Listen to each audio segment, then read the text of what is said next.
Assalamualaikum warahmatullahi wabarakatuh. Anak-anak kelas 6, pada kesempatan kali ini Ustadz akan melanjutkan materi yang kemarin, yaitu materi yang ada di tema 3. Hari ini kita akan membahas tentang teks percakapan ya. Di sini kemarin kita sudah membahas banyak hal tentang beberapa penemu yang ada di dunia yang dapat mengubah kehidupan kita ya. Kemarin kita sudah mempelajari tentang Michael Faraday, di mana beliau telah menemukan listrik sehingga kita bisa manfaatkan hingga sekarang ya. Penemu yang kedua yang kita bahas adalah James Naismith ya. Jadi James Naismith ini adalah seorang yang lahir di Kanada pada tanggal 6 November 1861 ya. Beliau adalah penemu olahraga bola basket ya. Jadi ini adalah seorang penemu dari permainan bola basket yang kita kenal sampai sekarang ya. Di sini dengan ditemukannya bola basket maka banyak sekali sampai sekarang kita gunakan permainan bola basket ini, bahkan sudah kita sampai ada turnamen tingkat dunia ya. Jadi ini terkait dengan permainan bola basket. Perhatikan terkait dengan kesehatan, maka kita ada tentang latihan kebugaran. Di sini ada beberapa contoh latihan kebugaran yang bisa kita lakukan. Yang pertama adalah latihan kekuatan otot lengan dengan menggunakan pull up. Jadi semacam ini ya. Jadi namanya pull up yang berpengaruh atau berfungsi untuk melatih kekuatan otot lengan. Yang kedua itu melatih kekuatan otot perut. Maka untuk melatih kekuatan otot perut kita bisa melakukan gerakan sit up ya, semacam ini ya. Ini gunanya untuk melatih kekuatan otot perut. Yang ketiga adalah loncat tegak dan lompat ke depan atau ke belakang ya. Latihan ini bertujuan untuk melatih kekuatan otot tungkai atau otot bagian bawah yang ini ya. Jadi untuk melatih otot bagian bawah maka kita bisa melakukan gerakan semacam ini ya. Jadi loncat tegak dan lompat ke depan atau ke belakang. Yang keempat yaitu untuk melatih kecepatan, kita bisa melatih dengan menggunakan lari cepat atau sprint. Nah, jadi sprint ini melatih kecepatan berlari kita ya. Dan yang kelima yaitu lari jarak sedang ya. Lari jarak sedang ini untuk melatih daya tahan paru-paru, jantung dan pembuluh darah. Jadi ini adalah beberapa latihan kebugaran yang bisa kita lakukan di rumah ya. Selanjutnya pengembangan teks bacaan. Jadi kemarin kita sudah membahas banyak sekali hal tentang kesehatan ya, juga tentang energi yang ditemukan, juga mengenai penemuan terkait dengan listrik ya. Jadi untuk mengembangkan teks dari suatu bacaan maka hal yang perlu diperhatikan itu yang pertama kita harus mengetahui topik masalahnya apa. Jadi dalam suatu bacaan tentunya ada topik atau sesuatu yang dibahas itu apa ya. Jadi ini nanti dari topik itu nanti kita akan kembangkan. Setelah topik kita temukan maka selanjutnya yaitu kita mencari topik pendukung atau gagasan pendukung dari bacaan tersebut ya. Jadi yang mendukung bacaan itu tersebut apa ya. Jadi di sini nanti di bacaan pendukung ini nanti menguatkan topik utama. Selanjutnya setelah topik utama ditemukan maka kita mengetahui kesimpulan dari teks itu apa ya. Dari kesimpulannya apa, setelah kesimpulan ditemukan maka nanti kalian bisa menambahinya ya. Bagian bawah biasanya ada pesan dan pendapat dari penulis itu sendiri ya. Jadi yang pertama topiknya apa, kalimat pendukungnya apa, kesimpulannya apa, lalu yang terakhir itu pendapat kita sebagai penulis apa ya. Jadi itu adalah cara pengembangan teks bacaan ya. Selanjutnya di sini ada namanya teks eksplanasi ilmiah. Saya bacakan. Teks eksplanasi ilmiah adalah teks eksplanasi yang menerangkan sesuatu proses yang bersifat ilmu pengetahuan alam, seperti gejala alam, terjadinya pelangi, proses arus listrik, dan sebagainya. Jadi teks eksplanasi ini adalah teks yang menjelaskan atau menerangkan yang terkait dengan ilmu pengetahuan alam ya. Jadi ini ada ilmiah, artinya itu bisa dipertanggungjawabkan atau sesuatu yang penjelasannya bersifat ilmiah atau berdasarkan penelitian atau pengamatan ya. Jadi ini kalau teks eksplanasi ilmiah ini terkait dengan pengetahuan alam, gejala alam dan sesuatu yang bisa kita amati ya. Jadi ini ada teks eksplanasi ya. Teks eksplanasi ini terdiri dari yang pertama itu pernyataan umum atau pembukaan, yang kedua adalah isi atau penjelasan, dan yang ketiga adalah kesimpulan. Jadi ini teks eksplanasi yang pertama itu terkait dengan pembukaan atau masalahnya apa dulu ya, apa yang dibahas ya. Setelah apa yang dibahas tahu ya, paham, lalu isinya ya. Isi itu penjelasan secara menyeluruh dari bacaan itu apa ya. Setelah yang terakhir itu bagian yaitu kesimpulan dari teks eksplanasi itu apa ya. Jadi ini adalah bagian-bagian dari teks eksplanasi. Yang perlu diingat ada pembukaan, ada isi, dan ada kesimpulan ya. Selanjutnya yaitu silakan di buku teks kalian itu ada gambar rancangan lampu seri sederhana. Jadi coba nanti kalian gambar rancangan seri lampu sederhana, yaitu menggunakan misalnya ada dua baterai, lalu ada dua bola lampu ya, lalu ada satu saklar ya. Jadi bisa diingatkan nanti dalam gambarnya itu ada dua baterai, ada dua lampu, dan ada satu saklar ya. Jadi nanti silakan kalian buat sesuai dengan petunjuk dari Ustaz tadi ya. Jadi yang perlu diingat, rangkaian lampu seri itu rangkaian sejajar, jadi tidak bercabang. Jadi nanti lampunya tinggal disusun saja ya.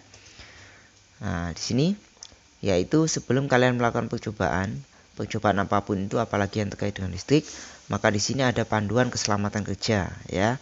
Jadi diperhatikan biar nanti tidak terjadi kesalahan atau kecelakaan dalam melakukan suatu pengamatan atau suatu percobaan. Yang pertama, pastikan semua bahan dalam kondisi baik, baterai tidak berkarat atau bocor ya. Jadi ini langkah yang pertama adalah memastikan semua bahan dalam kondisi baik, artinya semuanya siap digunakan ya. Yang kedua, pastikan tangan bersih dan kering saat melakukan percobaan.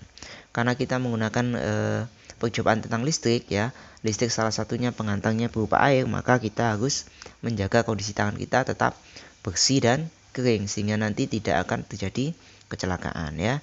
Yang ketiga, berhati-hatilah saat menggunakan benda tajam atau gunting ya. Jadi ini ketika tentunya kita nanti akan merangkai dengan menggunakan kabel, dan untuk memudahkan maka kita menggunakan gunting ya. Jadi untuk menggunakan gunting kalian harus hati-hati jangan sampai nanti terkena jari kita atau tangan kita.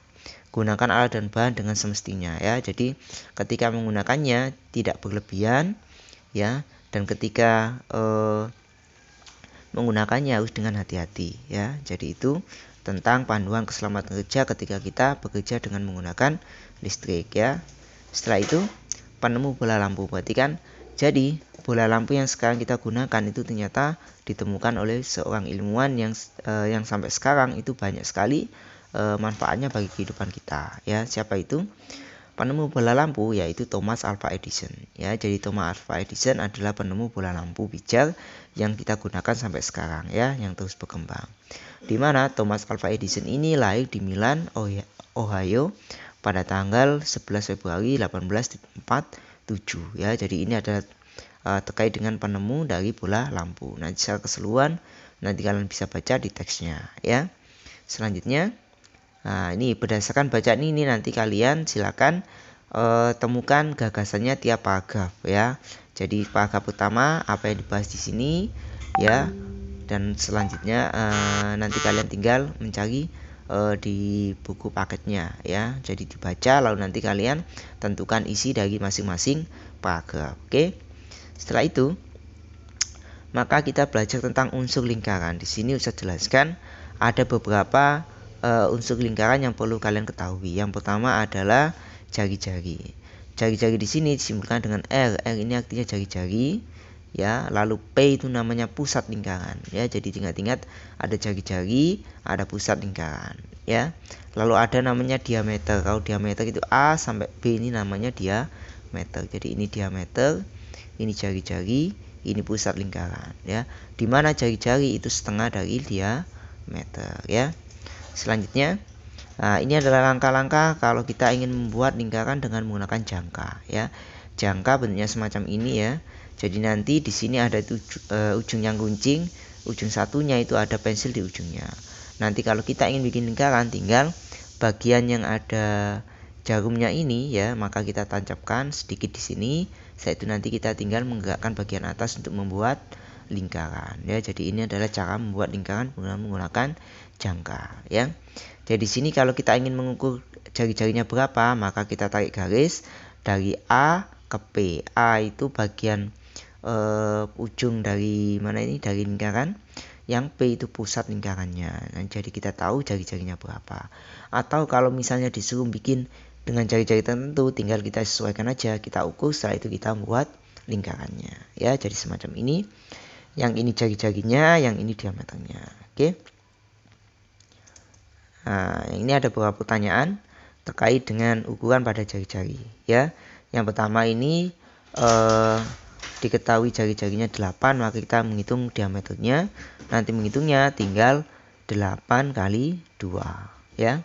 Yang ini dihitung jari-jarinya berapa, maka diameternya ada, maka tinggal dibagi, yaitu 10 dibagi 2 ya. Jadi semacam itu ya. Untuk soal yang lainnya nanti kalian bisa kerjakan ya.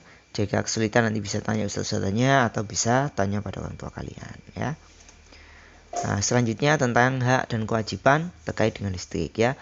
Tentunya kita sudah paham bahwa listrik itu sangat bermanfaat pada kehidupan kita ya. Banyak sekali hal yang bisa kita manfaatkan, salah satunya dengan menggunakan lampu, di mana lampu itu menjadi penerangan kita baik ketika belajar atau ketika kegiatan yang bisa kita lakukan di malam hari ya. Nah, tentunya jika lampu itu tidak menyala, tentunya dapat mengganggu aktivitas kita sehari-hari, terutama pada malam hari ya. Jadi lampunya mati atau padam, nanti listrik tidak bisa digunakan ya, dan seterusnya ya. Jadi kita harus dapat melakukan tanggung jawab kita terhadap listrik dengan baik ya. Nah, di sini ada beberapa hal nanti kalian bisa kerjakan terkait dengan penggunaan listrik yang ada di rumah kita ya. Terkait dengan gambar di sini ya. Nanti kalian bisa menjawabnya sesuai dengan bacaan yang ada di atasnya. Nah, selanjutnya kalian kira-kira ada beberapa benda yang kalian miliki, nanti bentuk tanggung jawabnya semacam apa ya. Nanti kalian jelaskan di sini tentang contohnya sandal ya. Bagaimana kalian menggunakannya harus secara berhati-hati atau tidak berlebihan ya. Menggunakannya secara pelan-pelan. Merawatnya gimana? Yaitu meletakkan di tempat yang sudah tersedia ya. Apakah kamu sudah bertanggung jawab dalam menggunakannya? Ya, karena kalian sudah menempatkannya di tempat yang benar. Apa manfaat ketika kamu bertanggung jawab? Maka apa? Sandalnya akan awet atau tidak mudah hilang ya. Oke, demikian pembelajaran kali ini. Nanti kalian kerjakan semua latihannya dengan baik. Ustaz akhiri, wassalamualaikum warahmatullahi wabarakatuh.